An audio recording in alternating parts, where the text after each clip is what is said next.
Today, I want to talk about a name that echoes through history, a name synonymous with immense wealth, power, and intrigue, the Rothschilds. Their story isn't just about money, it's about a revolutionary approach to finance, an enduring family legacy, and how they quite literally shaped the economic landscape of the Western world. To understand their fortune is to understand a significant chapter in global finance.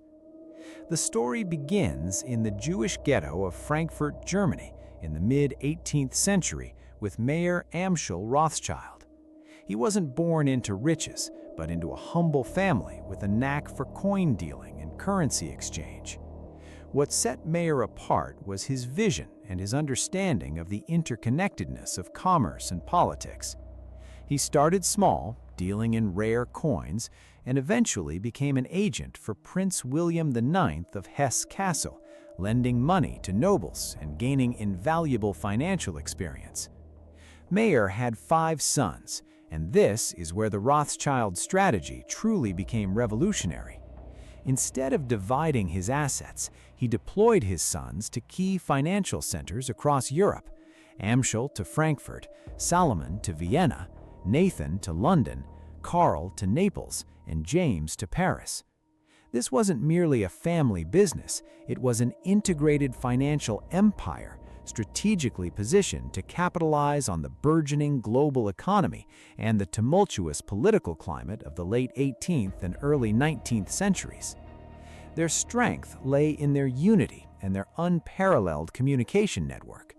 While nations were at war, the Rothschild brothers maintained a swift and secret intelligence system, using couriers, homing pigeons, and their own swift ships. This allowed them to receive news of political upheavals, military victories, and economic shifts days, sometimes weeks before official government channels. This information arbitrage was a massive advantage.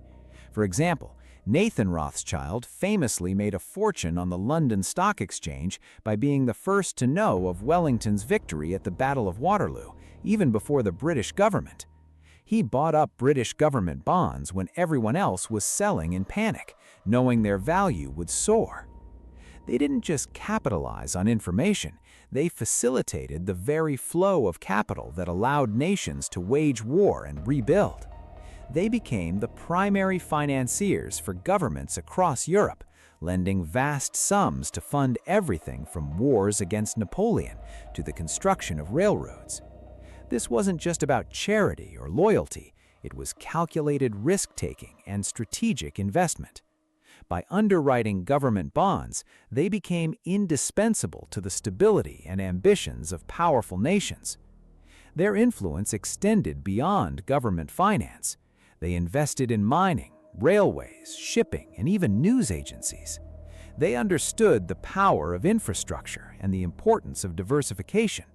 They weren't just bankers, they were industrialists, entrepreneurs, and media moguls, all under one family banner. Another critical aspect of their success was their dedication to maintaining their wealth within the family. Marriages were often arranged within the broader Rothschild clan, a practice designed to consolidate their assets and reinforce their collective power. While this practice might seem unusual or even archaic today, it was a deliberate strategy to prevent the dilution of their fortune across generations and maintain their unified financial front. Of course, such immense power and wealth inevitably attracted scrutiny, envy, and often baseless conspiracy theories. The Rothschilds became the target of anti-Semitic tropes and elaborate fictions, wrongly attributed with controlling governments and manipulating global events to an almost supernatural degree. While their influence was undoubtedly vast, these narratives often exaggerated their power and demonized their success through prejudiced lenses. Over the centuries, the Rothschild family's business evolved.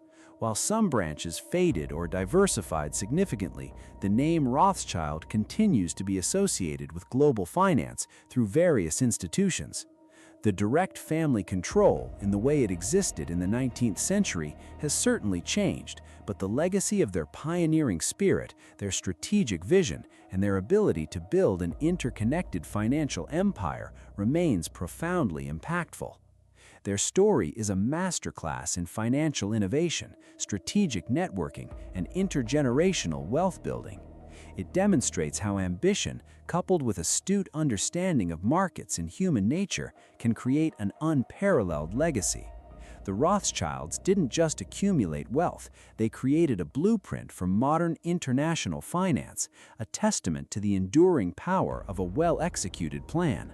And in doing so, they truly built one of the greatest fortunes the world has ever known.